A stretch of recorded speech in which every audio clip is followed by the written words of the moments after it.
بسم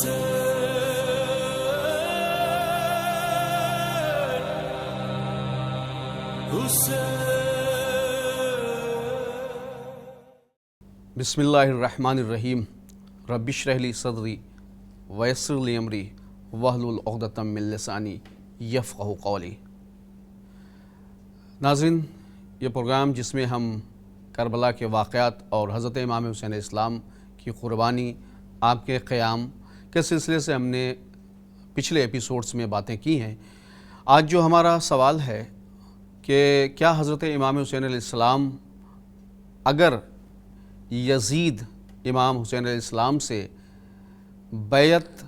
کا جو اس نے مطالبہ کیا تھا، اگر وہ باتیں جو اس نے قرآن، شریعت، دین کا مذاق نہ اڑاتا تو کیا امام حسین علیہ السلام اس کی بیعت کر لیتے یا نہ کرتے؟ تو ہم اپنے اس پروگرام کے شروع میں ہی آپ کو بتا دیں کہ حضرت امام حسین علیہ السلام چونکہ جو نبی ہوتا ہے، جس طرح کہ حضرت آدم علیہ السلام جب جانے لگے تو اپنے بیٹے شیث علیہ السلام کو اپنی جگہ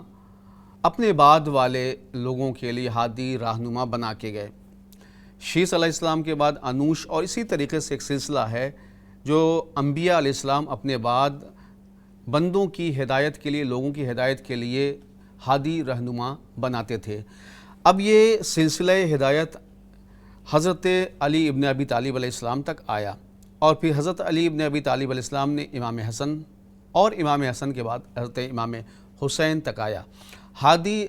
وہ ہوتا ہے، رہنما وہ ہوتا ہے کہ جب سماج و معاشرے میں برائی پھیلتی ہے اور جو برائی پھیلا رہا ہوتا ہے تو کسی بھی طریقے سے آپ دیکھ لیں، حضرت آدم سے لے کے ائمہ کی زندگی تک دیکھ لیں کہ وہ اس کی موافقت نہیں کرتا ہے۔ اگر تھوڑی دیر کے لیے یہ مان لیا جائے کہ یزید اگر کھلم کھلا دین، شریعت، نبوت، آسمانی کتابوں کا مذاق نہ اڑاتا اور اس کی مخالفت نہ کرتا تو بھی حضرت امام حسین علیہ السلام اس کی بیعت نہ کرتے۔ اس لیے نہ کرتے کہ یزید فاسق و فاجر تھا، اس کے اندر اتنی برائیاں تھیں کہ جو یہ حق نہیں رکھتا تھا کہ وہ خلیفۃ المسلمین بنے۔ تو امام حسین علیہ السلام کسی بھی اعتبار سے بیعت نہ کرتے۔ اور دوسرا مسئلہ جو ہے وہ یہ ہے کہ امام حسین علیہ السلام اگر صرف اور صرف اس کی بیعت کر لیتے تو یہ جو واقعات کربلا ہوا ہے، یہ ساری باتیں وہیں کی وہیں ختم ہو جاتی اور واقعات کربلا رونما نہ ہوتا، نہ قربانیاں ہوتی، نہ شہادت ہوتی، اور نہ ہی اتنے ظلم و ستم ہوتے، نہ کوفے میں ظلم، نہ زندان شام میں ظلم، اور نہ ہی پھر اسیری کے بعد یہ جو قافلہ واپس کربلا اور مدینہ آیا ہے، یہ ساری تاریخ وہیں پہ دم توڑ دیتی جہاں امام حسین علیہ السلام یزید کی بیعت کر لیتے۔ کیوں کہ یزید یہی چاہ رہا تھا کہ حسین ابن علی، دنیا اگر انکار کرتی ہے تو کر لے، لیکن حسین ابن علی کی بیعت ضروری ہے۔ اسی لیے اس نے جو مدینہ کے حاکم کو لکھا تھا کہ دنیا انکار کرتی ہے تو کرتی رہے، لیکن تمہیں سب سے زیادہ جو زور دینا ہے بیعت کے لیے، حسین ابن علی پہ زور دینا ہے۔ کیوں؟ اس لیے کہ اگر حسین ابن علی بیعت کرتے تو پھر یہی لکھ دیا جاتا کہ تمام صحابیوں نے اگر بیعت نہ کی تو کوئی بات نہیں، لیکن حسین ابن علی نے بیعت کر لی جو نواسۂ رسول تھے، نواسۂ رسول تھے، تو یزید کی خلافت صحیح ہے۔ حالانکہ آج جب دنیا یہ کہہ رہی ہے تو دنیا کو یہ بھی کہنا چاہیے کہ جب نواسۂ رسول حضرت امام حسین نے بیعت نہیں کی تو دوسرے صحابیوں نے، صحابی کی اولاد نے بیعت کیوں کر لی تھی۔ ناظرین، ہم نے یہ بھی بتایا تھا کہ امام حسین علیہ السلام سے صرف اور صرف بیعت کا مطالبہ تھا۔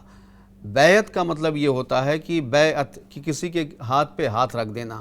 جب ہاتھ پہ ہاتھ رکھ دیا جاتا ہے تو اس کا مطلب یہ ہوتا ہے کہ آپ جو کہہ رہے ہیں وہ مجھے قبول ہے اور وہ صحیح ہے۔ لیکن امام حسین اسلام یہ نہیں چاہتے تھے، کیونکہ پھر دین و شریعت کا جو مسئلہ تھا وہیں پہ ختم ہو جاتا۔ لیکن حسین ابن علی نے بیعت سے انکار کر دیا، اور حسین ابن علی نے یہ کہا کہ سر کٹ سکتا ہے مگر باطل کے آگے سر جھک نہیں سکتا، اور نہ ہی میں بیعت کر سکتا ہوں۔ اس وقت بھی امام حسین علیہ السلام نے اس احتجاج کے ذریعے سے یہ بتایا کہ دیکھو، جب بھی کسی پہ ظلم ہو تو تمہارے لیے ضروری ہے، اگر تمہارا ضمیر زندہ ہے تو پھر تمہارے لیے ضروری ہے کہ مظلوم کے ساتھ ہو جاؤ اور ظالم کی مخالفت کرو۔ یہی کربلا کا پیغام ہے، اور کربلا ہمیں یہی درس دیتی ہے، کربلا انسانیت سکھاتی ہے۔ کربلا آج بھی ہمیں یہ پکار کے کہہ رہی ہے کہ ہے کوئی جو حسین ابن علی کی زندگی سے درس لینے والا، کہ حسین یکتا و تنہا تھے، پھر بھی آپ نے باطل کے سامنے سر نہ جھکایا، اور اسی لیے پھر آخری میں حسین کا صبر اتنا بڑھا، اتنی عظیم قربانی آپ نے دی کہ خدا کی طرف سے آواز آئی، اے نفس مطمئنہ میری طرف پلٹا، میں تجھ سے راضی ہو گیا۔ یہ حسین کا کارنامہ تھا جو آپ نے کر کے دکھایا، اور ہمیشہ کے لیے انسانیت، دین و شریعت کو بچا لیا۔ وَلِلَّهِ الْحَمْدُ وَالشُّكْرُ اولاً وآخراً۔ خدا حافظ۔